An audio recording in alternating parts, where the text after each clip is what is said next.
Boa tarde a todos. Eu sou a Ariane, consultora técnica aqui da Segiste. Hoje o nosso webinar é sobre as experiências, né, de implantação e atuação efetiva dos comitês de investigação de transmissão vertical. É um comitê sobre a investigação, né, da transmissão vertical, e nós convidamos 5 estados para trazer essas experiências, né. Hoje estará com a gente, né, nesse webinar, o Distrito Federal, que com a especialista, né, nessa temática, que é a Daniela Mendes de Santos Magalhães. Ela é enfermeira epidemiologista, mestre e doutorado em tocoginecologia. Ela trabalha na Secretaria de Saúde do Distrito Federal e é presidente do Comitê de Investigação da Transmissão Vertical do DF. Estaremos também aqui presente, estará presente aqui com a gente, do Rio Grande do Sul, da capital de Porto Alegre, trazendo também a sua experiência de implantação e atuação efetiva, né, de Porto Alegre, a Bianca Ledur Monteiro. Ela é enfermeira, mestre em enfermagem, chefe do Núcleo de Vigilância das Doenças Transmissíveis Crônicas.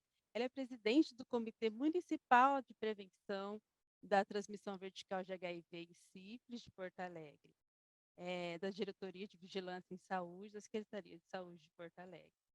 Estará também com a gente aqui, né, trocando essas experiências, né, de implantação, o estado do Ceará, representado pelo município de Iguatu, que é Dágila Daiane Carvalho Lima Bandeira, né? Ela é enfermeira, coordenadora de vigilância epidemiológica de Iguatu, da Secretaria Municipal de Saúde de Iguatu. E também a Fideralina Rodrigues de Albuquerque, que ela é enfermeira, coordenadora da Atenção Primária à Saúde de Iguatu, do município municipal, né, da Secretaria de Saúde de Iguatu. E também mais um estado para trazer a sua experiência, né, para a gente, dessa implantação e da atuação do comitê, de Campo Grande, do Mato Grosso do Sul, a enfermeira, a técnica de enfermagem, a Sunamita da Cruz Matos. Ela é secretária de execução de comitês, né, de investigação e transmissão vertical de HIV e sífilis de hepatites virais. Mas antes de passar a apresentação para ela, eu também farei uma breve apresentação para contextualizar o objetivo, né, o porquê o Ministério da Saúde, pela coordenação de STs aqui do Departamento de HIV, AIDS, tuberculose, hepatites virais e doenças infecções sexualmente transmissíveis, que traz, né, fomenta a implantação dos comitês de transmissão vertical. Aqui. Hum, ah, bom, espero que vocês já estejam visualizando, né, a minha tela. Bom, vou trazer para vocês um panorama dos motivos com que a gente tem trabalhado, né, o porquê, né, a gente tem discutido muito essa criação do comitê fomentado, né, porque a gente vê, né, um comitê de transmissão vertical de HIV, sífilis, né, e de hepatites virais e chagas, né, a gente também traz algumas questões. Quando a gente olha, né, por essa figura e identifica no, na, nos, nas, nesses 10 anos, né, como que tá os indicadores, principalmente aqui, né, de hepatites, que a gente observa que tem caído, né, ao longo desses anos, aqui as taxas de HIV, como vem se mantendo, e como a linha, o que nos preocupa, essa linha das taxas da sífilis, né? Olha como vem aumentando nessas décadas, e como a gente observa uma epidemia, né? Então, isso tem nos preocupado muito, esse aumento dessa taxa. Quando a gente observa, eh, a quando a gente observa agora essa taxas, né, de cobertura de tratamento antirretroviral, a gente entende o porquê que vem se mantendo, né, a queda ou até mesmo a a a transmissão vertical, né, aquela mantendo aquela transmissão vertical do HIV, porque vem aumentando, né, até uma de 95 até 94 vem se mantendo, né. Lógico que para a gente conseguir eliminar essa transmissão vertical, essa cobertura, né, de gestantes estar utilizando retrovirais, poderia ser de 100%. Quando a gente, eh, observa essa figura com quase 90% das gestantes utilizando a penicilina, né, e então a gente vê que o que nos preocupa é que ainda 62% não é utilizado a penicilina bezatina como uma escolha, né, para o tratamento. E isso tem mostrado, né, nessa crescente, naquela linha crescente, né, da sífilis, da gestante com sífilis, na transmissão vertical. E nessa aqui a gente nos mostra, né, a cobertura da retroviral, a da cobertura de imunização. Ela vem aqui já em 2013, ela tem entre 90 a 95% e depois ela vem caindo. Essa cobertura também tem nos preocupado, né, para 76%. Então, é uma cobertura que a gente tem fomentado, né, e tem trazido para dentro dos comitês essa taxa, né, e fomentando nos territórios o aumento dessa cobertura da hepatite B. E por quê? E que o ministério, né, tem feito para que a gente possa, né, trabalhar na eliminação desses agravos? Qual que é uma das estratégias que, por meio da coordenação aqui da coordenação da IST, a gente tem trabalhado a certificação da eliminação da transmissão vertical, que a gente tem ao longo, né, de 2017 a 2021, publicado, né, um guia para subsidiar os municípios, principalmente os municípios e estados, municípios acima de 100.000 habitantes, na eliminação desses agravos. Trabalhamos com instrumentos da OPAS e da OMS, né, que são, baseados nos indicadores e que eles, por meio desses indicadores dessas instituições internacionais, desses órgãos internacionais, conseguimos publicar em 2017, o guia de eliminação, onde em 2017 conseguimos certificar somente 3 municípios, né, mas em 2021, com a nova revisão, trazendo a sífilis, né, também nesse guia, a gente conseguiu certificar 43 municípios. Aqui temos, todo um eixo, né, que envolve todas essas questões, e o comitê, ele fica centralizado nesse comitê, porque ele faz interfaces com todos os programas e serviços no seu território, o de vigilância epidemiológica, as capacidades de diagnóstico e de direitos humanos. Então, com isso, o município ele pode se certificar para a eliminação ou rumo à eliminação de boas práticas por meio de selo, né, de prata, bronze ou ouro. Esses são os indicadores que a gente tem trabalhado, indicadores, né, conforme havia dito, baseados nos instrumentos, da OPAS e da OMS, são indicadores de impacto, que a gente traz aqui, que são as taxas de incidência, as taxas de transmissão vertical, as taxas de sífilis congênitas e também, o selo de boas práticas rumo à eliminação da transmissão vertical, que aqui a gente trabalha com selos, né, com as mesmas indicadores de impacto, mas com metas de impactos diferentes, né. de formas mais gradativas, até conseguir rumo à eliminação da transmissão vertical. Essas metas, né, de impacto foram metas, já pactuadas, né, eh, pelas órgãos internacionais e que o Brasil tem adaptado para as nossas realidades. Aqui são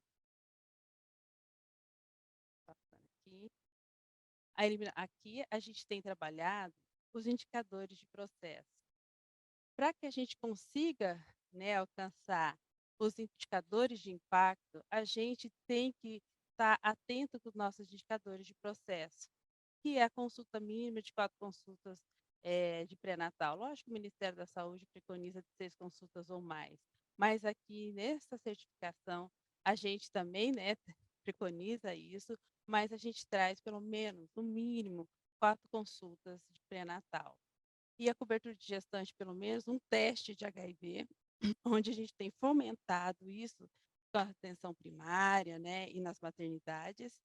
Cobertura de gestantes vivendo com HIV no uso de terapia antirretrovirais. Cobertura de gestante com pelo menos um teste para a sífilis no pré-natal. E a cobertura de gestantes tratadas adequadamente para a sífilis. E aqui a gente tem as metas, né, de processo, que é maior ou igual a 95%.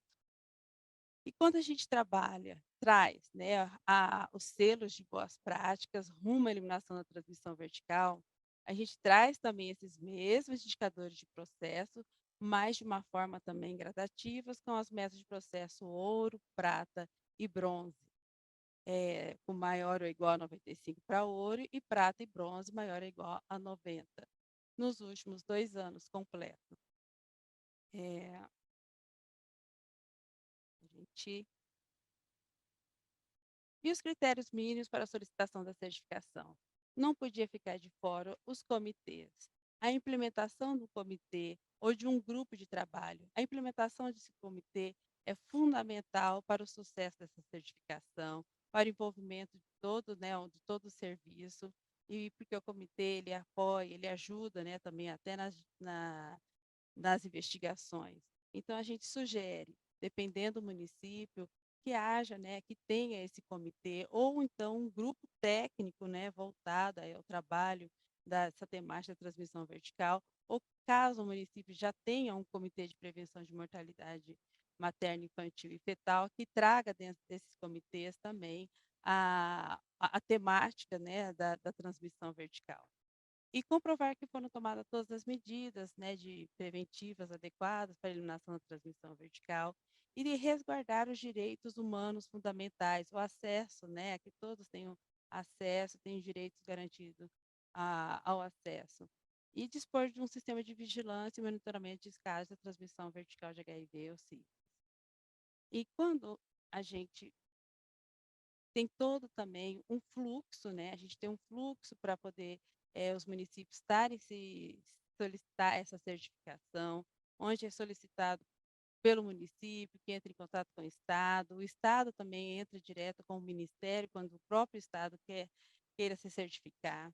Aí é realizada uma visita de uma equipe nacional de validação, onde é construído, elaborado um relatório, passa por uma comissão nacional, e essa comissão nacional, conforme for, valida todo esse processo, né, de certificação daquele município, onde o Ministério, em seguida, define, né, todo o processo e certifica aquele município. Aqui eu mostro para vocês como que foi 2022. É um mapa que a gente vê uma divisão, né, da região norte e nordeste com a região do restante do país, centro-oeste aqui e o sul. A gente vê um vazio assistencial nessa temática, né, da transmissão vertical. Foram certificados 43 municípios aqui, se eu não me engano, somente, acho que 8 estados. E quando a gente olha, né, hoje, para 2023, as propostas, né, de certificação que já está sendo realizadas essas visitas, a gente vê, né, o quanto cresceu, né, se expandiu Hoje são 19 estados, né, pleiteando a eliminação da transmissão vertical e 92 municípios, e 4 estados, perdão, solicitando a certificação, mas desses 92 municípios está dentro de 19 estados. Então, isso é um avanço que a gente está visualizando, né? E a gente ainda precisa, mesmo assim, ainda avançar mais para os demais estados. E aqui está as metas de impacto, né? Aquelas metas que eu citei, que a gente precisa cumprir para poder ir rumo à eliminação daqueles agravos, né? Que é a taxa da transmissão vertical de HIV para menor ou igual, né? A 2%, reduzir a incidência de sífilis congênita, eh, para menor, eh, menor ou igual a 0,5% e reduzir a prevalência das hepatites, né, de 0,1% e de Chagas, né, que o tratamento cura, né, de tratamento 90% das crianças com Chagas, né, infectados pelo Trimonossoma cruzi. E temos publicado, tudo isso trouxe, né, uma publicação em CIT, né, foi discutido nas 3 esferas, o Pacto Nacional para a Eliminação da Transmissão Vertical. Então, e com isso também, em 2022, publicamos o Guia do Comitê de Investigação da Transmissão Vertical de HIV, né, sífilis, hepatite e hepatite B e C. E o papel, né, desse comitê, onde esse guia, ele traz, né, ele é um guia orientador.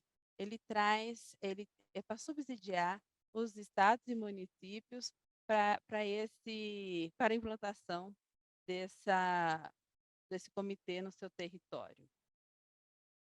Bom, o objetivo do comitê, né, de investigação de transmissão vertical, é investigar os casos, né, esses agravos, e eliminar, né, a busca, né, da eliminação desses agravos. A gente tem os 3 níveis, né, de apropriação. Um deles é mostrar que o município ele pode se apropriar dos seus instrumentos, né, de trabalho, identificar os determinantes, né, da transmissão vertical, propor medidas, né, articuladas que possam corrigir falhas na prevenção, e trazer também todo um contexto da linha de cuidado, né, de pré-natal, parto, puerpério, da saúde da criança. E, na segunda apropriação, contribuir para o monitoramento, trazer painéis de indicadores, né, trazer esses painéis de indicadores principalmente para os profissionais de saúde. E no nível 3, né, de apropriação, publicizar, né, essas resoluções, elaborar protocolos, notas, né, técnicas para o seu município, para que haja um alinhamento, né, das atividades, alinhado com o PCDT também do Ministério, baseados nesses protocolos, para subsidiar e apoiar, né, o trabalhador, o profissional de saúde que está ali no serviço de saúde. Aqui as estratégias, né, da implantação, uma estratégia que eu trago, que é muito importante, é institucionalizar o seu comitê no seu município, para que fique efetivo, né, e legalize também os representantes deste comitê. Quem são as pessoas-chave que estão fazendo parte desse comitê? Trazer também realizar uma atuação técnica, né, muito mais técnica, sigilosa, não de uma forma punitiva, mas sim uma forma mais educativa, e trazer também um comitê de uma forma mais independente e que ele esteja vinculado. É impossível ele não estar vinculado à vigilância epidemiológica. Então, dos casos, aspectos essenciais para essa vigilância, né, a gente traz os eixos, né, de vulnerabilidade, o importante de estar envolvendo a sociedade civil, né, dentro dos comitês. Eles trazem todas essas questões, né, da vulnerabilidade do seu território, o eixo de serviço, que são as ações programáticas, as linhas de cuidado da saúde da criança, da mulher, né, os serviços de saúde, as unidades de saúde, e os eixos de gestão, os insumos que são disponibilizados, recursos humanos. E isso está ligado, né, entre o pré-natal, parto e o puerpério. E a gente mostra aqui, né, os casos, né, quais são os critérios de investigação, que são todos os casos de HIV menores de 5 anos, todos os casos de transmissão vertical de hepatite B e C, diagnosticados pelo menos com os 2 anos de idade, né, ou menos, dentro dos casos da sífilis, todos os casos de aborto, todos os nascimortos, todos os óbitos por sífilis, casos de sífilis congênita, e dentro dos casos de sífilis congênita, os números de casos por ano. Isso aqui são sugestões que a gente traz no guia. Então, os municípios com 200 casos ou menos, investigação de 100%, municípios com 201 a 500 casos, pelo menos 75%, e os 501 ou mais, investigar 50% dos casos. Isso são apenas umas sugestões. E aqui eu adoro apresentar essa relação de determinantes que a gente mostra, né, a fragilidade, como eliminar, né, esses agravos, a gente mostra que o eixo de vulnerabilidade muito próximo e os eixos depois de serviço e de gestão. O como a gente tem que, né, o que atrapalha e o que poderia, né, se fomentar mais, né, potencializar mais essas questões para que a gente consiga avançar a eliminação da transmissão vertical. Eu mostro aqui as fichas de investigação, a gente não é para substituir a ficha de notificação do SINAM, mas isso aqui é uma ficha que subsidia as investigações até chegar no diagnóstico, né, final de uma investigação de um comitê. E aqui está todo o fluxo de investigação, né, de como que é feito, quando chega a ficha, né, do SINAM ao comitê, como é preenchido, e no final, qual é a proposta de intervenção e encaminhamento de conclusão de cada caso, né. Agradeço, a gente, no começo a gente está tentando se organizar na parte tecnológica, mas tudo dá certo no final. E eu vou passar aqui a fala para Daniela, que era do Distrito Federal, que ela vai trazer essa experiência de implantação e atuação efetiva do Comitê do Distrito Federal. Boa tarde, gostaria, em primeiro lugar, agradecer a oportunidade de estar aqui compartilhando a nossa experiência, né, do Distrito Federal, né, na composição do nosso comitê, e vou compartilhar agora a minha apresentação com vocês.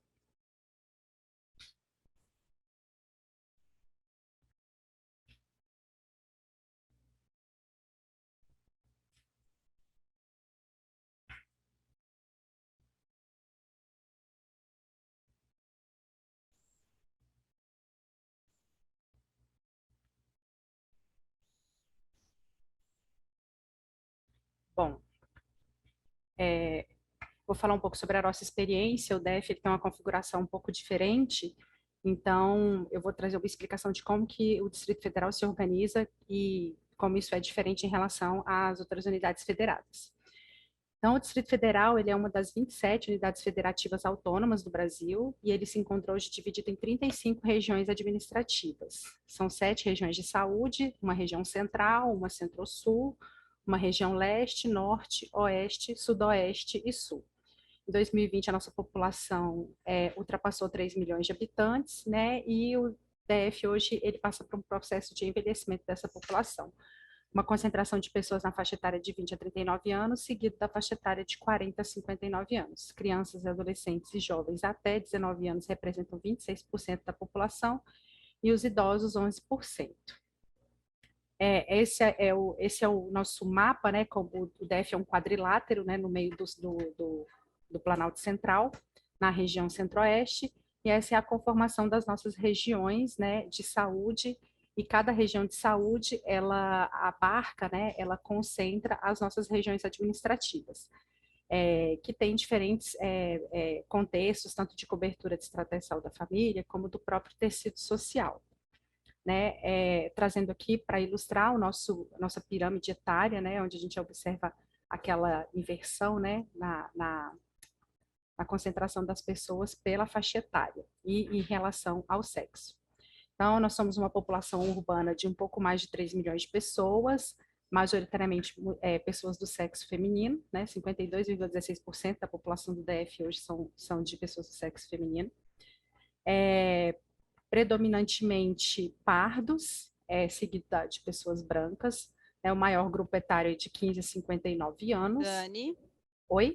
Dani, eu vou te interromper. A sua apresentação, ela não está passando. Não? Não, não está sendo. Então eu vou compartilhar aqui novamente. Só um instante, por favor.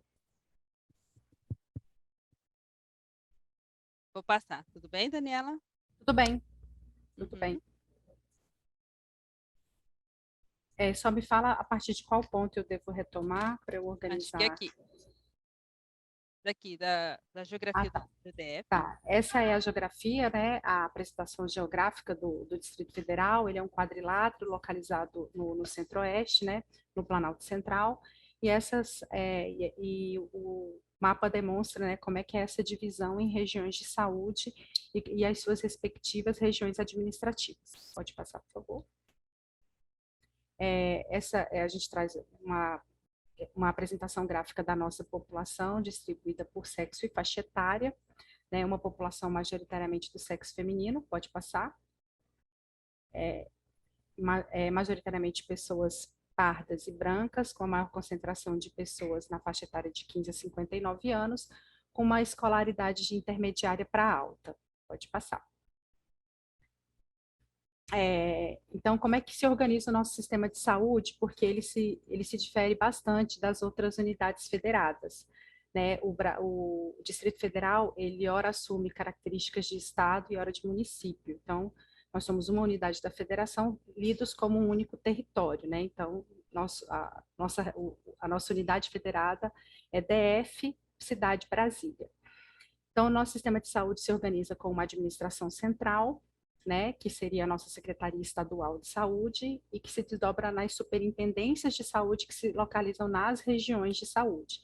Seria o equivalente às secretarias municipais de saúde e secretários municipais de saúde, essa competência de superintendência e regiões de saúde.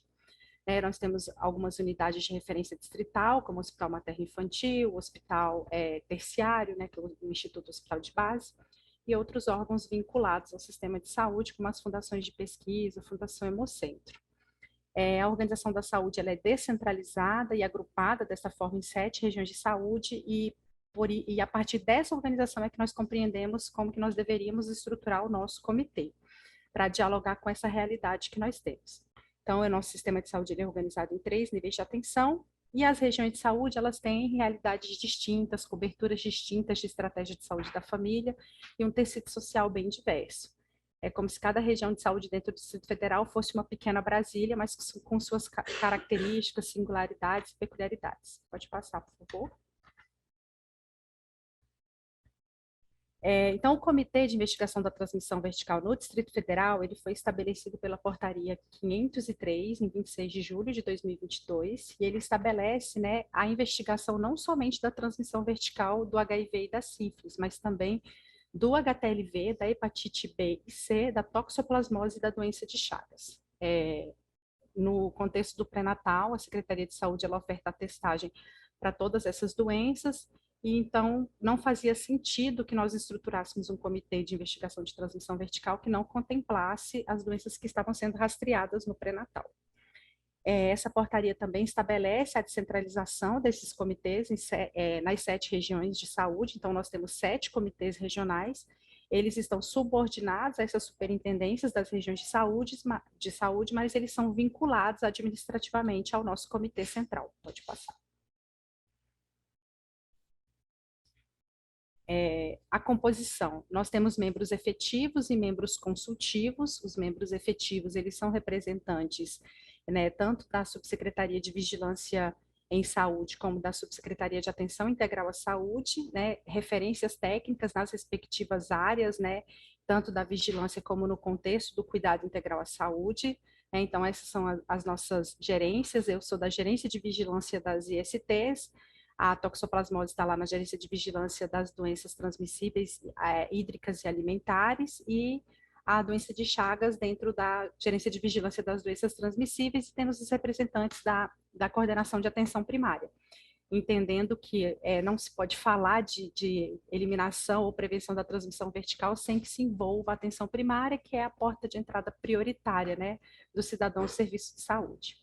Nós também temos os membros consultivos com seus suplentes, né, e são representantes da assessoria de rede de atenção à saúde, da coordenação da atenção primária também, da Câmara Técnica de Medicina de Família e Comunidade, da pediatria, da neonatologia, da infectologia, da gineco-obstetrícia, da saúde funcional e a Câmara Técnica de Enfermagem de Família e Comunidade. Né? No Distrito Federal, o enfermeiro de família e comunidade constitui uma carreira própria dentro do sistema de saúde. Então, nesse sentido, a nossa composição ela tem um caráter interdisciplinar. Pode passar. Como é que o nosso comitê central ele funciona? As reuniões elas são mensais, preferencialmente num formato virtual, porque a gente observou que que foi a estratégia para ampliar a adesão e a maior participação, tanto dos membros como dos suplentes, né, e até para ter um alinhamento mais adequado das agendas, né, esse cronograma ele é pactuado anualmente, então a gente tem todas as reuniões marcadas já na primeira reunião até o final do ano, e eventualmente uma extraordinária, se houver necessidade. Para o início das reuniões, a gente estabeleceu que há necessidade de um quórum mínimo de 1/3 dos membros. Cada reunião ela é registrada em ata e documentada, assinada por todos os participantes. Essa composição ela pode ser ampliada se houver necessidade, né, com o convite a referências, né, nacionais que, porventura, a gente entenda que seja importante para discutir algum caso ou para a gente discutir alguma diretriz. E apenas os comitês regionais, eles realizam a investigação dos casos. O comitê central, ele não investiga caso, ele faz um acompanhamento e um monitoramento. Quando eu for falar um pouco das competências, isso vai ficar um pouco mais claro. Então, as investigações, ela ocorrem no âmbito dos comitês regionais, que por isso essa descentralização, porque entendemos que é muito importante que cada região de saúde, considerando as suas peculiaridades, olhe e investigue seus próprios casos para que elas façam as devolutivas adequadas para os seus serviços de saúde. Então, nesse sentido, cada superintendente, cada gestor ali do território, ele está igualmente comprometido e se responsabilizando, né, pela melhoria dessa investigação, pela qualificação do cuidado, principalmente do pré-natal. E o Comitê Central ele participa dessas reuniões de discussão de casos e participa também da devolutiva às equipes de saúde. É um exercício que nós temos feito, né, constantemente com os comitês regionais que já estão publicados e atuantes, né, é trabalhar de forma pedagógica, né, a partir das investigações, dando devolutiva para essas equipes de saúde, não no sentido da, da punição ou da coação ou do constrangimento, mas para que faça uma reflexão sobre o processo de trabalho envolvido ali, onde houve falhas nesse processo do cuidado que culminou numa transmissão vertical. Pode passar.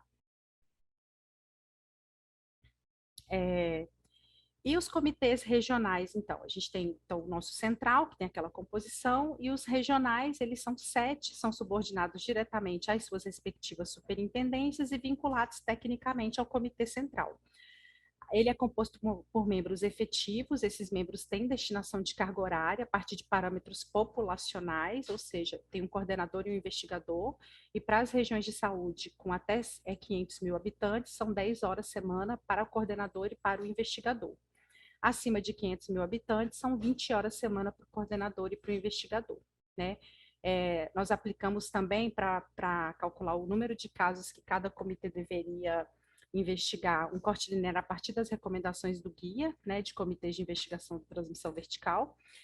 E aí a disparidade entre o número de casos que ocorrem nas diferentes regiões de saúde foi considerado. Então, regiões que têm notificados até 20 casos, elas têm que investigar 100% desses casos, e quem notificou mais do que 20 casos, eles vão investigar 75% do total. E com isso, a gente consegue com que o Distrito Federal, né, como uma unidade única, investigue os 75%, como é aquela recomendação do guia de comitês de investigação de transmissão vertical.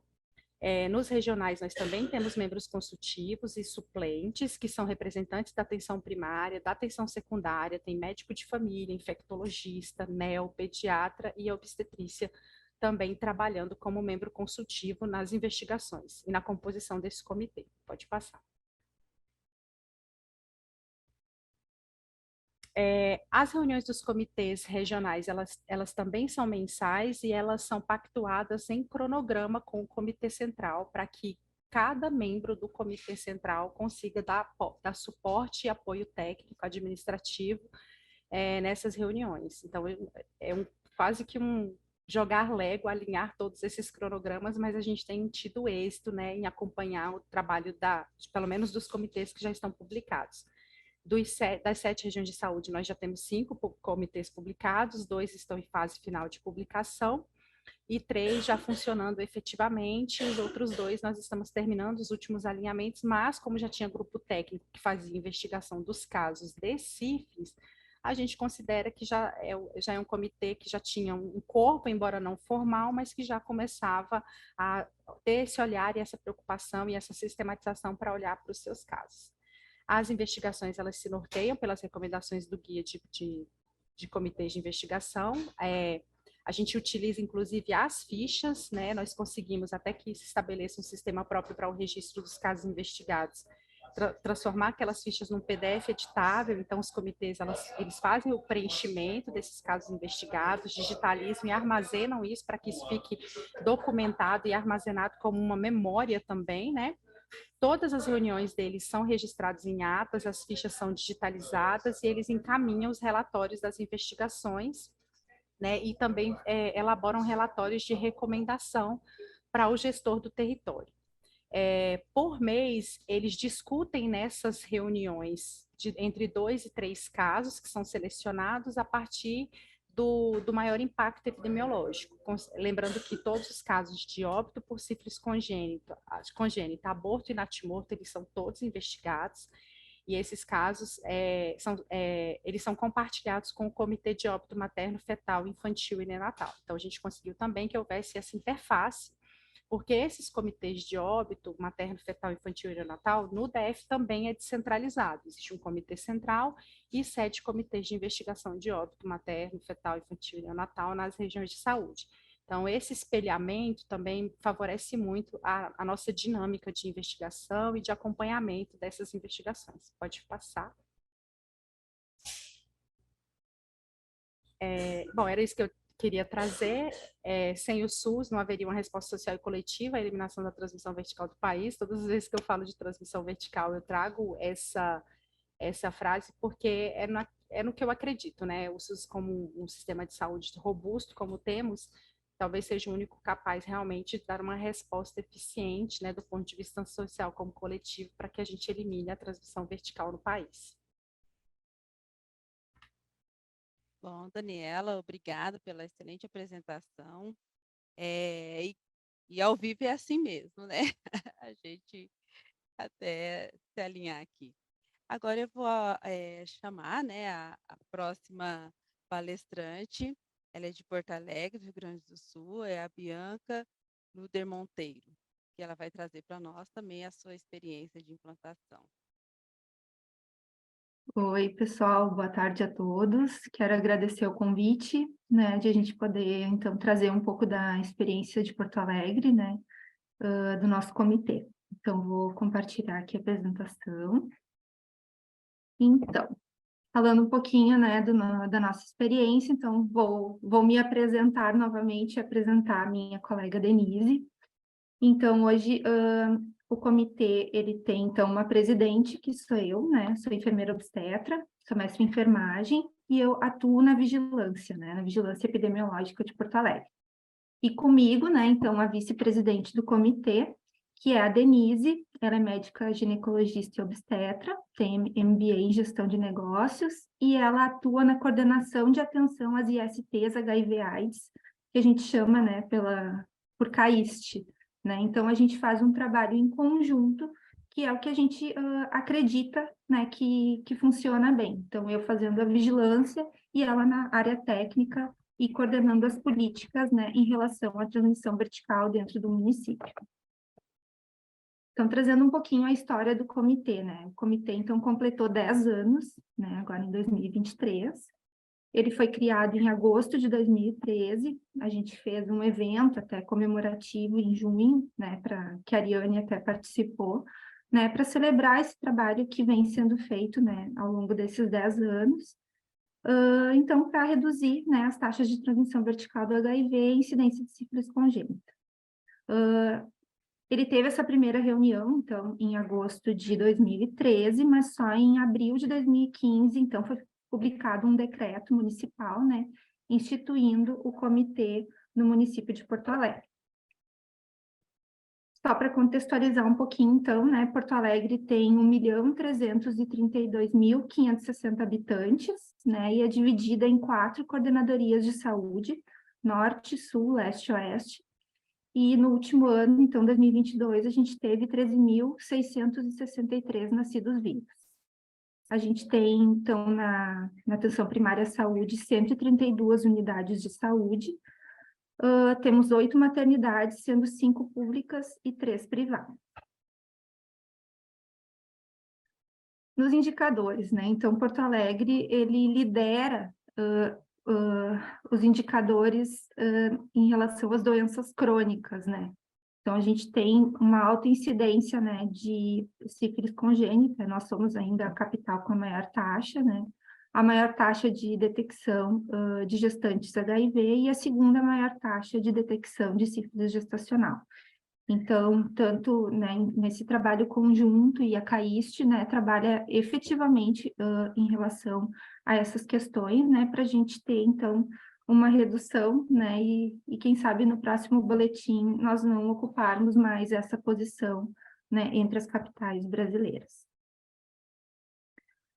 Falando um pouquinho em relação a esses indicadores, né, eu trouxe aqui um gráfico, né, que mostra a distribuição, né, da taxa de detecção de gestante HIV em Porto Alegre, né, então, nos últimos 10 anos. Nesses 10 anos, então, a gente marca ali o início, né, do comitê, então, a gente também consegue observar a redução, né, das taxas, mesmo sendo ainda uma redução pequena, mas também que a gente acredita que o trabalho do comitê influencia, né? Então, a gente atribui isso, né, à oferta dos implantes subdérmicos, né, que se iniciou com as mulheres vivendo com HIV, né, a prioridade. Hoje esse projeto se estendeu, então a gente já consegue alcançar mais mulheres dentro do município, né? E também a oferta de DIU, né, Mirena, para essas mulheres também. Então, a gente acredita que isso veio reduzindo ao longo dos anos, e esse trabalho, ele começou através de discussões dentro do Comitê de Prevenção da Transmissão Vertical. Em relação à taxa de transmissão vertical, né, a gente teve, então, ali em 2018, início ali de 2019, a gente comemorou, né, o quanto esse indicador teve uma melhora significativa também ao longo dos anos, né? Então, a gente consegue ver no gráfico que em 2013 a gente tinha ali 3,9, né? E ali em 2018 passou para 0,3. Então, isso também é um trabalho efetivo do comitê, né? Claro que ali a gente observa, né, uma crescente ali em 2019 e 2020, né, que foi o ano da pandemia, que a gente teve, então, um impacto direto, né, nesse indicador. E agora o nosso maior desafio é reduzir, né, a taxa de transmissão vertical até a sua eliminação. Falando um pouquinho da estrutura do nosso comitê, né? Então, a gente tem vários serviços de saúde que estão envolvidos nesse cuidado, né? A mulher vivendo com HIV, a gestante, né? Então, nós temos a vigilância epidemiológica do município, né? A coordenação municipal, a CAIST, a coordenação estadual de ST e AIDS, a rede hospitalar, no caso, as maternidades, também controle de infecção, infectologia, né? A APS, né? As gerências, unidades de saúde, as coordenadorias, né? O Ministério da Saúde e os serviços de atendimento especializado, que também realizam pré-natal e atendimento às crianças expostas, né? Ao HIV. Nós temos, então, reuniões mensais em sala virtual, né? A partir da pandemia, nós adotamos esse formato, né? Com duração entre 1 a 2 horas, também com lista de presença, ata, né? Com registro da discussão. A seleção dos casos. Então, todos os casos de transmissão vertical são discutidos, né? Então, esse é um critério que sempre Se ocorreu a transmissão, esse caso passa a ser discutido. E nós selecionamos, na vigilância, então, nós fazemos o monitoramento de todas as gestantes com HIV, então a gente consegue fazer um filtro bem fidedigno daquela gestante que ela está com um alto risco para transmissão vertical do HIV. Então, a gente seleciona esses casos, faz uma triagem para discutir o caso em tempo hábil para que a gente consiga ter ações bem efetivas para, então, para que não ocorra, né, a transmissão vertical do HIV. Dentre os casos selecionados, então, a gente escolhe de 2 a 3 casos por reunião, né, para a gente ter, então, tempo, né, e conseguir fazer uma discussão adequada. A gente envia, então, e-mail para os serviços envolvidos, né, com todos os dados do caso, né, para que eles, então, identifiquem dentro do seu serviço, né, alguns detalhes desse atendimento para contribuir na discussão. Esse caso, ele é apresentado somente com as iniciais da usuária, né, as unidades envolvidas, exames, data de retirada de TARG, e para os demais membros a gente envia, então, um convite sem os dados, né, só com as iniciais ali, em virtude do sigilo. Então, os objetivos, né, resgatar essa gestante de risco, né, para retomada de tratamento e acompanhamento adequado, a revisão do processo de trabalho, né, observando falhas para correção, o envolvimento da equipe multiprofissional e articulação dos serviços, o planejamento de condutas, né, para o desfecho favorável do caso, discussão de melhorias nos processos assistenciais e educação em saúde e serviço, né? Então, nesse momento, a gente também reforça as notas técnicas, os protocolos, né, a orientação que é prevista para determinados casos, né, e sempre com apoio das coordenadorias de saúde. Então, nós sempre temos uma representante, né, que geralmente é quem faz o monitoramento, né, dos casos, de diversos casos, né, de agravos dentro daquela coordenadoria. Então, elas são um apoio fundamental para auxiliar as unidades de saúde nesse processo. Aí, falando um pouquinho das dificuldades, né, a gente tem, então, os representantes, né, dos serviços de saúde, então, muitas vezes, as pessoas faltam às reuniões, então, essa é uma dificuldade que a gente enfrenta, né, então, para poder contribuir, né, na condução e na discussão daquele caso.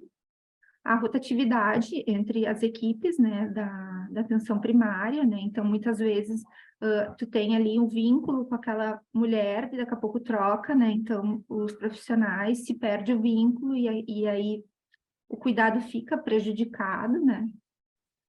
O acúmulo de funções, né, então, como eu citei, né, eu faço a vigilância da gestante, né, com HIV, sífilis gestacional, sífilis congênita, também coordeno, né, o núcleo de vigilância de doenças crônicas, sou presidente do comitê, assim como a Denise, né, faz toda a política, né, e é responsável, né, pelas questões técnicas, né, da transmissão vertical e também como vice-presidente, e as questões burocráticas, né, porque a gente precisa deixar tudo documentado, então a gente tem que rever o decreto, o regimento, né, as questões de ata, lista de presença, né, o próprio encaminhamento que foi feito do caso, né, então todas essas questões acabam sendo dificuldades dentro do processo por acúmulo de funções dos profissionais que coordenam, né, o comitê.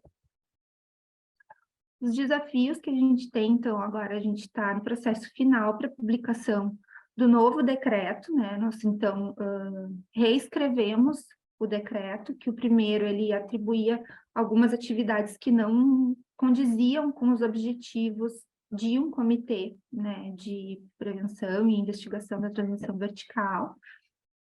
Nós temos agora, então, o próximo passo é implantar o regimento, que já está também pronto, né, e a gente precisa passar, então, pela votação dos membros, né, as notificações em tempo oportuno, né, porque a gente ainda recebe muita notificação de gestante HIV somente no momento do parto, Então, é um trabalho árduo, né, que a gente tenta melhorar a cada dia, porque no momento que a gente tem, então, né, a comunicação, a ciência daquela gestante, a gente consegue fazer esse monitoramento e contribuir, né, para que as unidades façam a busca ativa, né, busquem essa paciente, para essa usuária, para ela retomar o tratamento e fazer o pré-natal adequado, né. E também tivemos recentemente um novo protocolo de pré-natal no município publicado, que é o que a gente acredita, né? Então, para a gente ter uma gestante bem assistida e prevenir, né, a transmissão vertical, a gente tem que ter um pré-natal adequado, né? Uma gestante bem assistida. E aí, só ir fazendo uma retomada, né, do comitê nesses 10 anos, né? Então, a gente os anos fechados, né? Então, de 2013 a 2022, nós discutimos 213 casos, né? Discutimos, como eu falei anteriormente, né? Todos os casos de transmissão vertical, né? Os casos também de pré-natal de alto risco. Também ocorre agora a premiação entre as unidades da atenção primária, já tivemos em outros momentos essa premiação, né?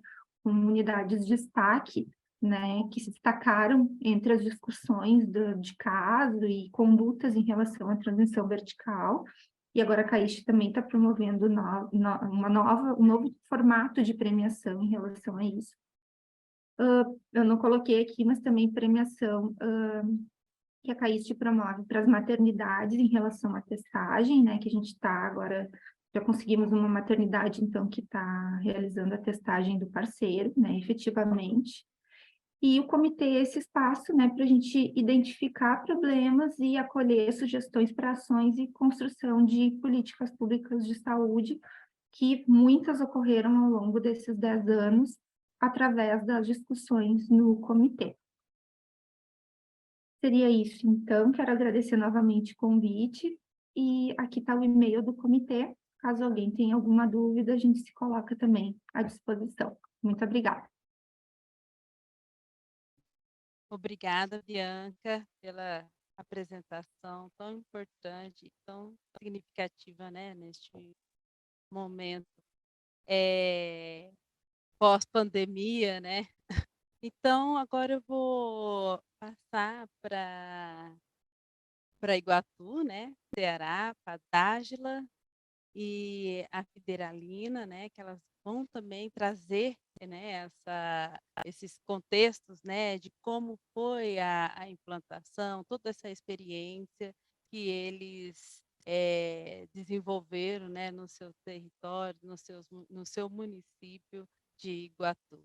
E depois a gente, no final, volta com as perguntas direcionadas a vocês. Olá, boa tarde a todos e a todas. Me chamo Federalina, sou enfermeira e atualmente, há alguns anos, estou na coordenação da atenção básica em saúde aqui do município de Iguatu. Boa tarde, me chamo Dágila, sou enfermeira e atuo também na coordenação da vigilância epidemiológica aqui do município de Iguatu. Bom, só para a gente iniciar aqui nossa fala, né? Iguatu, ele é um município que está localizado na região centro-sul do estado do Ceará, tem uma distância aproximada de 400 quilômetros da capital e possui hoje, né, na verdade, pela estatística do IBGE de 2021, cerca de 103 mil habitantes. E, então, esse nosso município, ele faz parte da Macro Cariri. O estado do Ceará ele é dividido em 5 macro-regiões de saúde, e nós estamos na macro da região Cariri, e dentro dessa macro tem as áreas descentralizadas de saúde, que são as ADS. O estado do Ceará conta com 22 ADS, e nós estamos situados dentro da 18ª ADS. Essa ADS nossa tem 10 municípios, que participam, Iguatu e mais 9. Então, Iguatu tem alguns serviços de saúde que estão vinculados, ao SUS. né? Dentre eles, nós temos 4 hospitais gerais aqui no município, apenas um público, os demais são privados e um filantrópico, né? E dentro desse nosso hospital público, nós temos um centro de parto normal e uma casa da gestante, temos também uma policlínica regional, que faz parte dos consórcios regionais de especialidades, e uma unidade pronto atendimento do tipo 1, uma UPA tipo 1, um centro de nefrologia, que também presta serviços ao SUS, né? E uma rede de saúde mental, que é composta por um CAPS 3, um CAPS AD, um CAPS infanto-juvenil e uma residência terapêutica. E temos também um centro microrregional especializado em atenção à saúde sexual e reprodutiva, que a gente chama de CMA, e dentro do CMA temos o serviço especializado para HIV/AIDS, que é o SAI, né? O SAI-CTA. E temos um centro de especialidades médicas também, o SEMI, e um centro de reabilitação física. E os laboratórios desse município são todos terceirizados, né? Nós não temos laboratórios próprios dentro dos serviços de saúde. São conveniados. Com relação à atenção básica, né, Iguatu, dentro desse contexto que nós estamos apresentando, é o menor município, né, que está apresentando o seu comitê, porém nós temos uma grande vantagem, nós temos, desde 2011, o município possui 100% de cobertura de atenção básica, né, de estratégia de saúde da família, também 100% de cobertura por equipes de agentes comunitários de saúde bucal. Atualmente, nós contamos com 37 equipes de estratégia de saúde da família dentro de 29 unidades básicas, porque tem unidades básicas que possuem mais de uma equipe, né? E essas equipes, elas se dividem na zona urbana e na zona rural. Temos 25 equipes que atuam na zona urbana e 12 na zona rural, né? Então, nós temos também uma equipe do Programa Saúde na Hora. E, então, né, no ano de 2021, o município de Iguatu, né, recebeu uma proposta, digamos assim, né, um convite do Estado, da Secretaria de Estado, a Unifor, em parceria com a OPAS, para nós participarmos de um curso para sífilis. Era o que parecia no início, né, que seria apenas um curso para profissionais da atenção básica, médicos e enfermeiros, e também para os profissionais da maternidade, do SAI-CTA. E então a gente começou a participar desse curso, e quando nós estávamos dentro, nós percebemos que não se tratava apenas de um simples curso. Na verdade, era uma política pública, a gente estava trabalhando no sífilis não. E essa política pública, além de tratar, né, de questões de diagnóstico, de tratamento, tratava também de um monitoramento, de um segmento, e para isso era necessário a implantação de algumas estratégias. E então, a gente primeiramente vivenciou o curso, começou, né, teve uma portaria, né, com o advento desse curso, o município publicou a portaria 14 de 2021, do mês de junho de 2021, onde foi instituído, né, que todas as unidades básicas, elas contariam com a penicilina, né, testariam e tratariam a gestante na atenção básica. E logo no momento da primeira consulta, no primeiro teste, caso fosse positivo. E quando foi no ano de 2022, nós recebemos, continuamos sendo monitorados, recebemos uma visita, né, da Secretaria de Estado, de um representante, e foi nos orientado a implantação de um comitê, né, para a gente fazer o estudo desses casos de sífilis gestacional, de sífilis congênita. E então, no mês de agosto, né, o município de Iguatu publicou a portaria de número 54, onde ele institui esse grupo de trabalho, né, que investiga, né, os casos de sífilis no município. Esse comitê, ele tem umas representatividades, né, do serviço público. Ele é representado por uma pessoa da média e alta complexidade, ele é representado também pela atenção básica, pela vigilância epidemiológica, pelo CMA, que é o SAI-CTA, né, e o representante também da assistência farmacêutica do hospital e maternidade, né, do hospital público, da maternidade, e também um representante médico, né, assistente do berçário e da maternidade. Então, o nosso comitê ele é composto por essas representações e se reúne toda terceira e quarta-feira de cada mês para discutir os casos. Quando não tem assim, casos propriamente ditos, a gente discute, né, as formas de trabalho, o monitoramento, né, das gestantes, o monitoramento das nossas crianças. Então, é bem desafiador, né, manter o comitê funcionando, porque essas pessoas elas não são destinadas para atuar apenas no comitê. Então, por exemplo, o representante da atenção básica sou eu, e eu coordeno toda a atenção básica do município. E assim são todos os outros representantes. Né? Então, nós acumulamos muitas funções, então é muito desafiador, mas percebemos o quanto isso está sendo engrandecedor para o município. Né? Então, a gente está apresentando aqui para vocês, a gente tem um livro de atas, onde nós registramos todas as nossas reuniões, né? Às vezes elas acontecem online, às vezes elas acontecem de forma presencial, na maioria das vezes de forma presencial, até porque é melhor para discutir. E a gente tem algumas estratégias implantadas no município, tanto de diagnóstico quanto de resposta rápida, né? De monitoramento dos casos.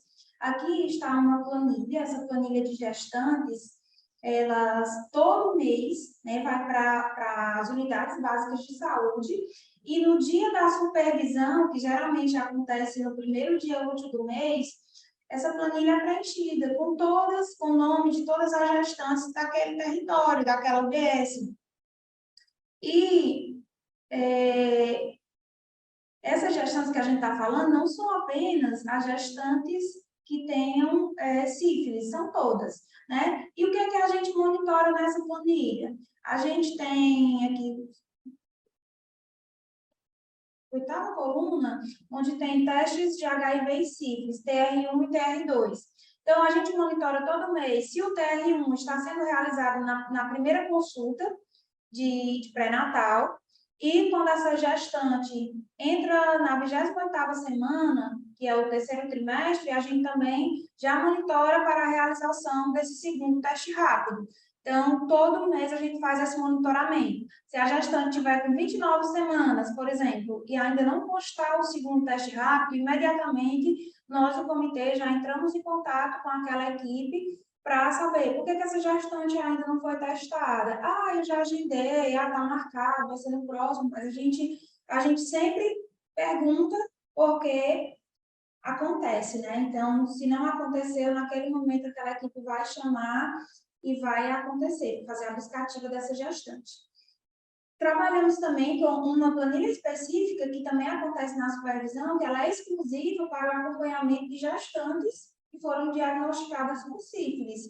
E tem várias informações importantes nessa planilha, e dentre as quais a gente se detém muito é no tratamento, né? Tem uma coluna que pergunta o número de doses aplicadas, então a gente observa se essa gestante tem as 3 doses, se o intervalo de dose está sendo respeitado, né? Se o parceiro foi tratado, se ela realizou controle de cura, né? E se sim, qual está sendo essa titulação. Então, mensalmente, né, fica sendo alimentado esse controle de cura para a gente, e se essa notificação se a pessoa foi notificada, se foi encaminhada à vigilância epidemiológica essa notificação. Então, mensalmente, a gente faz esse monitoramento e cobra do mesmo jeito que a gente cobra se fez o teste, a gente cobra, por exemplo, por que essa gestante aqui já passou um dia, no 7º dia, e ela não tomou ainda? Ah, porque era um fim de semana, vai tomar hoje, tipo isso. Então, a gente mantém esse monitoramento muito, muito sério, muito frequente. E temos também o acompanhamento das crianças com sífilis e crianças expostas também, né, onde a criança que teve sífilis a gente acompanha até os 2 anos de idade, e as crianças expostas a gente acompanha, né, até que tenha dois VDRLs não reagentes. Então, mensalmente, do jeito das outras planilhas, a gente também faz esse segmento. E qualquer alteração, a gente tem um serviço de acompanhamento que funciona, né, na maternidade do hospital. A gente tem uma pediatra que ela está dentro do nosso grupo de WhatsApp da atenção básica, junto comigo, com os enfermeiros, com a coordenação da vigilância. Então, chegou uma pessoa, chegou uma gestante na maternidade, deu sífilis positiva, ela já entra em contato com a gente. Aí também, se essa gestante chegou, mas foi tratada na atenção básica, olha, recebi a gestante, o tratamento está ok, a gente fez o teste, deu negativo, então ela sempre dá todos os feedbacks para as equipes e para a gente, né? E a gente também adotou, desde a época dessa nossa formação, que foi muito importante, essa fichazinha aqui, essas, na verdade, são duas. Uma que é de sífilis na gestante, é um relatório de tratamento e acompanhamento, que a gente pega essa fichazinha e anexa ela no cartão da gestante, né? A gente grampeia, porque quando a gestante chega na maternidade, é possível verificar nessa fichazinha se ela foi tratada, se foi tratada adequadamente, quantas doses ela tomou, o intervalo das doses, se fez teste rápido, se fez VDRL, se fez FTABS. Então, tem todas essas informações. Quando a gestante chega lá, então não tem mais aquela de, ela testou positivo, né, no teste treponêmico, vamos notificar que ela tem sífilis. Não, eles já vão ver, não, ela fez o tratamento, então vamos só fazer o DRL, então a gente já consegue, né, ter menos notificações erradas para a gente estar investigando depois dentro do comitê, né? Então as notificações passaram a ter um pouco mais de qualidade também.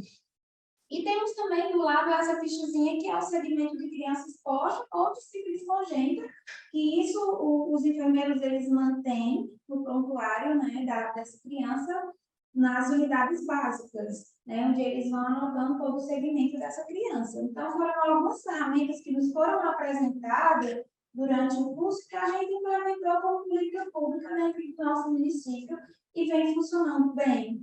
Né? A gente ainda tem muita dificuldade com relação aos testes rápidos no sentido de um sistema, porque a gente tem todas as comprovações dessas fichas físicas, mas nós não temos um sistema só para teste. Né? Eles registram também dentro do prontuário a realização do teste, mas, assim, para a gente pegar um consolidado, digamos, vamos abrir um sistema, consolidar os testes, não temos. Infelizmente, é uma falha que ainda precisa, né, um desafio que precisamos ainda percorrer. E, assim, basicamente, né, é isso, Dália. Exatamente, como a Federalina falou, né, e o comitê se reúne, né, na terceira quarta-feira do mês. E aí, nós analisamos, damos devolutivas às unidades básicas de saúde, né? Quando fica alguma notificação, algum caso que nós não conseguimos fechar dentro do comitê, nós convidamos, né, essa equipe, onde esse caso a gente não conseguiu, né, fechar, a gente convida a equipe para a próxima reunião, para que eles possam nos apresentar o caso, para que nós possamos, né, finalizar essa investigação. É isso. Então, assim, a gente, quando senta para discutir os casos, a gente discute desde questão de laboratório, né, dos resultados, desde notificação. Então, a gente discute todos esses pontos dentro do comitê. Então, obrigada, gente. Era essa a nossa apresentação. Parabéns para vocês e como é bom mostrar, né, como é diferente o município, né, menores com as demais capitais ou municípios maiores, né, para investigação de um comitê. Muito obrigada mesmo pela apresentação. Eu acho que agora vocês estão compartilhando a tela de vocês. Aí. Eu estou tentando só Descompartilhar. Bom, agora... Aí. Agora eu tô... vou convidar para fazer a fala, né, da experiências de implantação e atuação do comitê de Campo Grande, Mato Grosso do Sul, a Sunamita.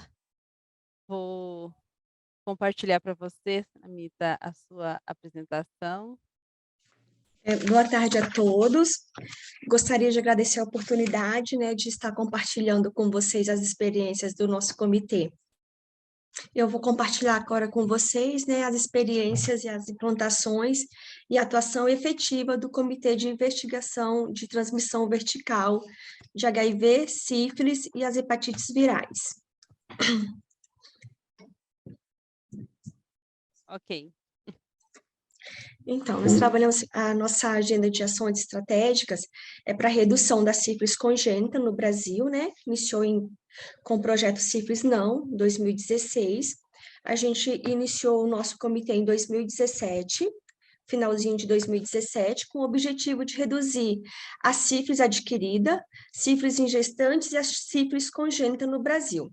Estabeleceu também um rol de prioridades, visando a qualificação da atenção à saúde para a prevenção, assistência, tratamento e a vigilância da sífilis. Pode passar, por favor.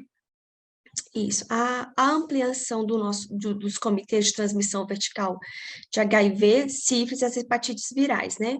A ação é o fortalecimento de investigação dos casos de transmissão vertical de HIV, sífilis e hepatites virais. A gente trabalha na resolução, né, aqui da CESAL de Campo Grande, Mato Grosso do Sul, a número 352, de 23 de outubro de 2017, que institui o Comitê Municipal de Prevenção da Sífilis Congênita e de Investigação da Transmissão Vertical do HIV, HTLV, sífilis, hepatites virais no âmbito da Secretaria Municipal de Saúde de Campo Grande e da outras providências. É um órgão colegiado de natureza consultiva, normativa, deliberativa e de investigação vinculada à Secretaria Municipal de Saúde e tem caráter multidisciplinar, intersetorial e intrasetorial. Pode passar.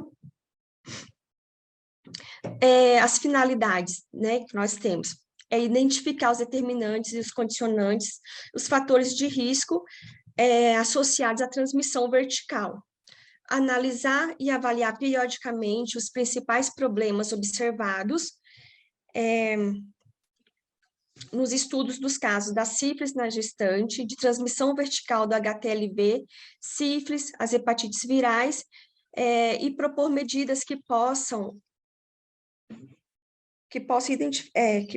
corrigir falhas identificadas na prevenção, assistência e vigilância da transmissão vertical, né, do HIV, HTLV, sífilis e as hepatites virais, tanto no pré-natal, parto e puerpério. Contribui também para o monitoramento das ações de prevenção e o controle da transmissão vertical do HIV, HTLV e sífilis e das hepatites virais. Pode passar.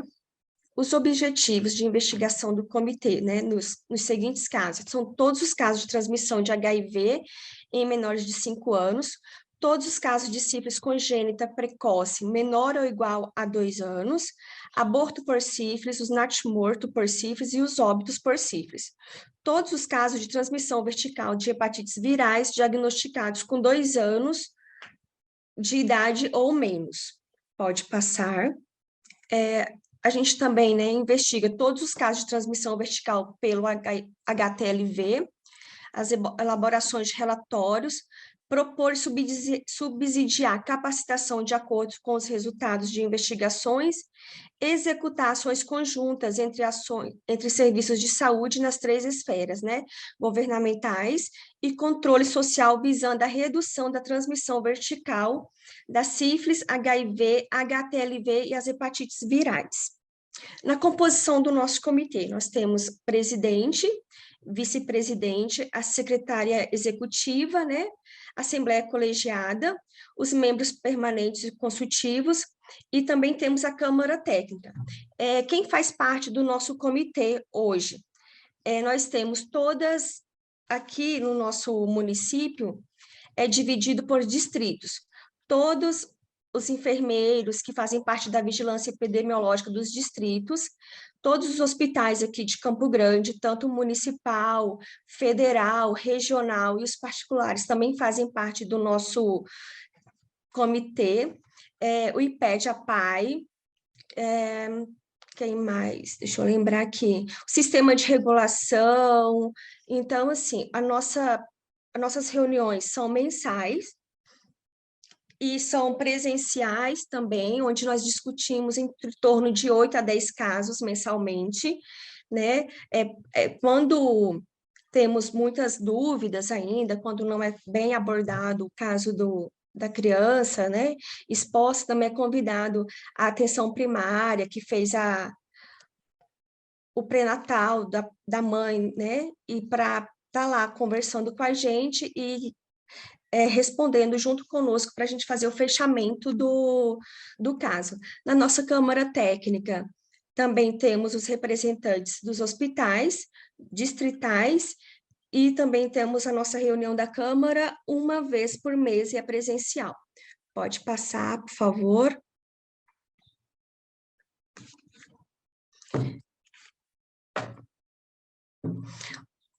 Trabalhamos, né, no regimento interno, que operacionaliza o funcionamento do comitê, né, na resolução número 460, de 21 de março de 2019, que dispõe sobre o regimento interno do Comitê Municipal da Prevenção da Sífilis Congênita e de investigação da transmissão vertical do HIV, HTLV, sífilis e hepatites virais no âmbito de Secretaria Municipal de Saúde de Campo Grande, Mato Grosso do Sul. Pode passar, por favor.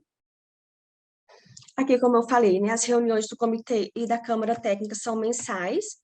O instrumento utilizado, né, para nosso funcionamento, que a gente trabalha, é o Guia de Comitê de Investigação da Transmissão Vertical do HIV, sífilis e hepatite C.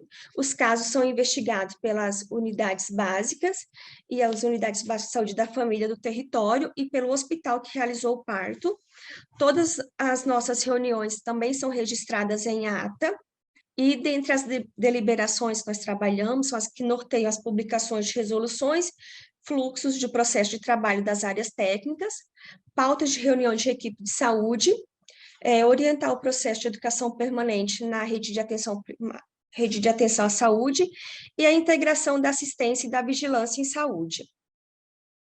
Deixa eu ver, acho que foi só essas apresentações, pode passar, deixa eu ver aqui. Então, assim, todos os nossos casos são investigados, né? Então, assim, fiz assim, um resuminho para apresentar para vocês, e qualquer dúvida eu estou à disposição para responder. Obrigada. Bom, obrigada, Sunamita, pela apresentação.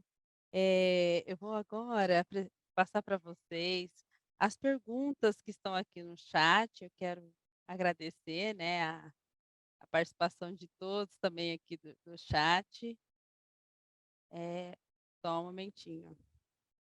Bom, a coordenação, né, de Aparecida de Goiânia está perguntando se temos algum documento norteador, né, de implementação do comitê.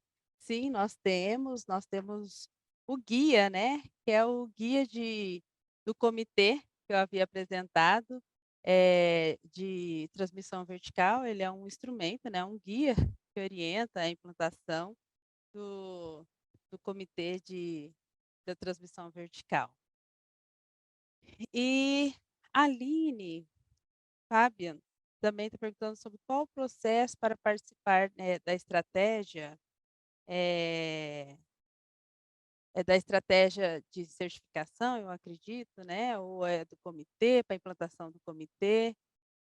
Tem todo, né, o guia, ele traz também como devemos implementar, como que é feita a implantação.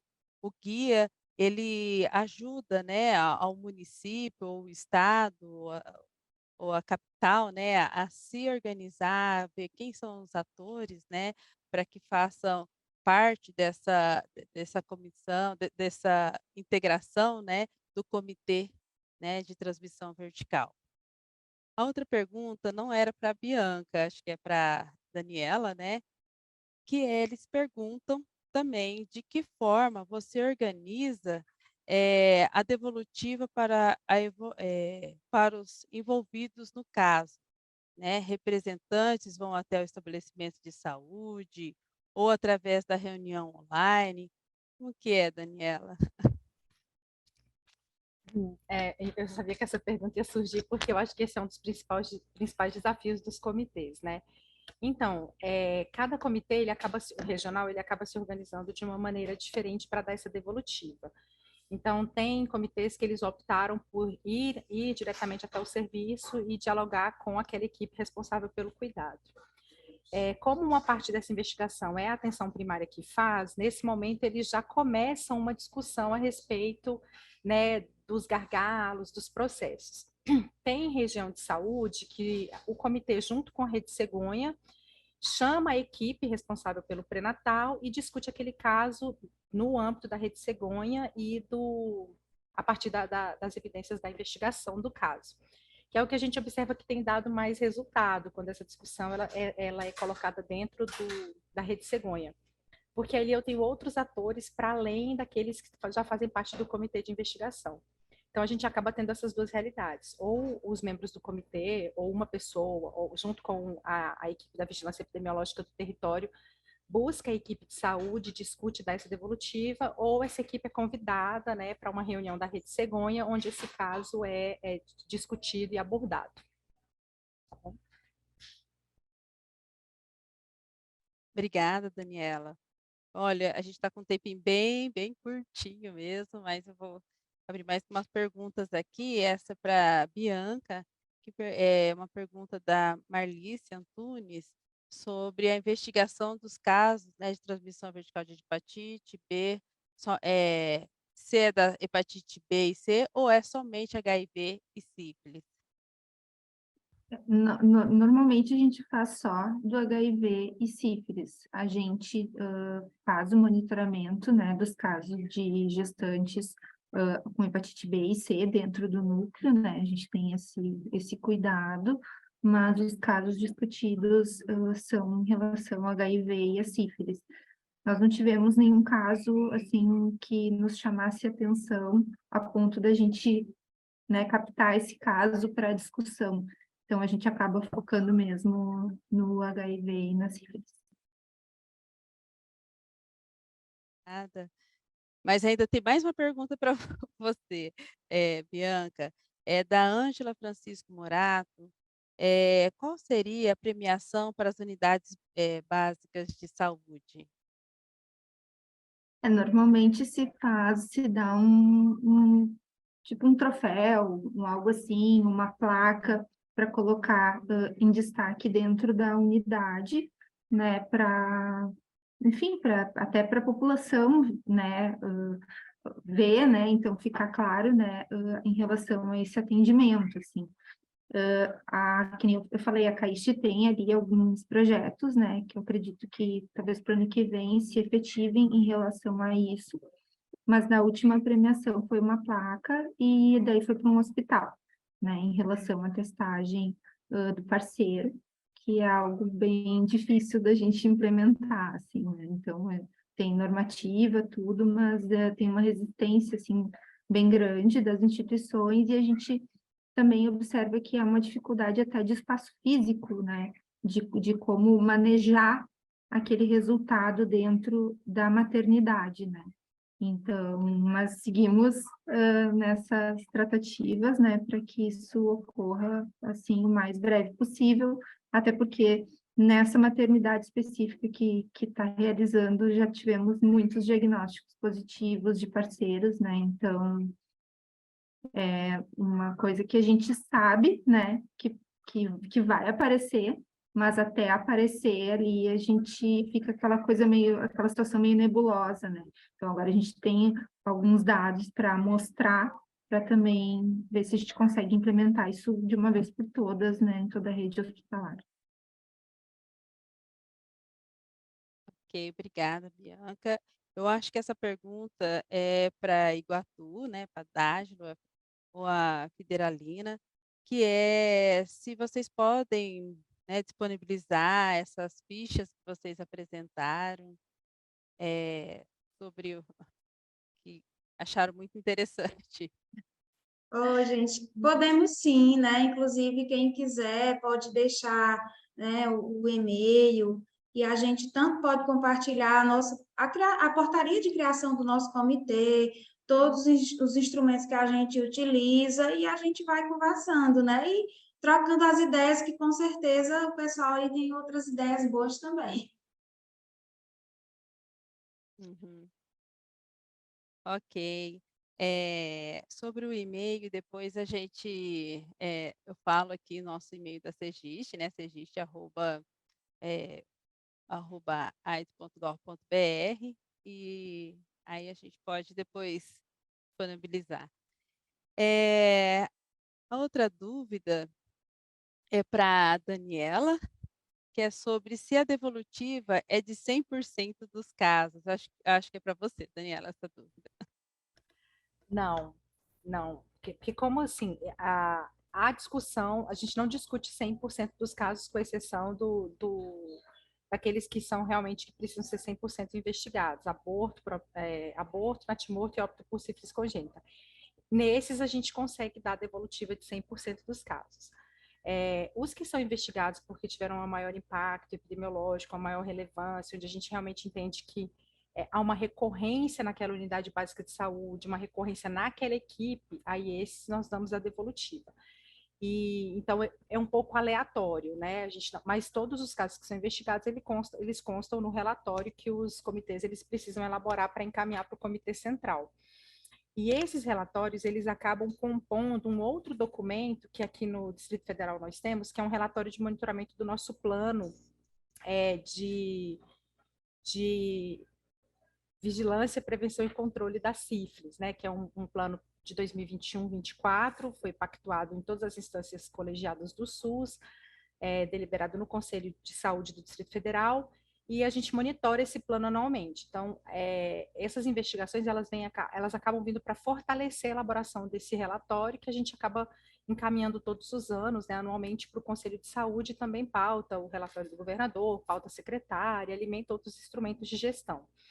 Né, mas a gente não dá devolutiva de 100% dos casos, não, porque a gente tem uma média aí de 310 casos que precisam ser investigados, e aí, humanamente falando, é impossível dar devolutiva de 310. Obrigada, Daniela. Federalina, se você puder, porque não tem como a gente passar no YouTube, se você puder disponibilizar o seu e-mail para poder, né, as pessoas solicitar a sua ficha, ou um e-mail institucional. Sim, vou escrever aqui o e-mail. Não, não adianta que só escrever, não falar mesmo. aparece. Ah, Tem que falar mesmo. então, eu tenho que falar, é isso? Isso. Pronto, então, Federalina, meu nome, @estudante.ufscar, né, da Universidade Federal de São Carlos, ufscar.br. Tá ok, gente? Tá ok. Obrigada. Por Obrigada nada. por disponibilizar o seu e-mail. Eu quero deixar aqui o meu agradecimento pelos palestrantes terem aceito o convite, né, de estar passando um pouquinho da experiência de vocês, né, de implantação, e como que é, né, como vocês têm feito a efetivação e a atuação desse comitê no território. A gente foi proposital esse webinar para mostrar como que é feito num estado, né, um comitê de estado, como o Distrito Federal, como que é feito numa capital, como que é feito no município até menor, né, e num município maior, que cada um trabalha de uma forma conforme as suas realidades, né, e conforme a sua magnitude de necessidades, né. Então, a gente usa o guia, né, como um instrumento para subsidiar todos a implantação de um comitê no território. Então, eu quero deixar aqui um agradecimento, acho que foi muito rico esse webinar para todos nós, e mostrar o quanto é importante, né, o papel do comitê para subsidiar na investigação dos casos, dos agravos, né, e reduzir, né, esses agravos no território, e eliminar, né? Chegar até a sua eliminação. Eu quero agradecer também ao Anderson, que deu todo o suporte, né, para nós aqui, a Aparecida, que tem nos acompanhado em todo o webinário, e deixar e que esse webinar vai estar gravado, ele está sendo gravado, e depois a gente vai disponibilizar para todos, né, para assistir em breve. E eu quero agradecer mesmo ao pessoal do chat, do YouTube, que participaram ativamente. E nós finalizamos aqui o nosso webinário. Deixar um tchau para você. Tchau, Uma boa gente. Muito tarde para obrigada. todos. Tchau, boa tarde. Tchau, boa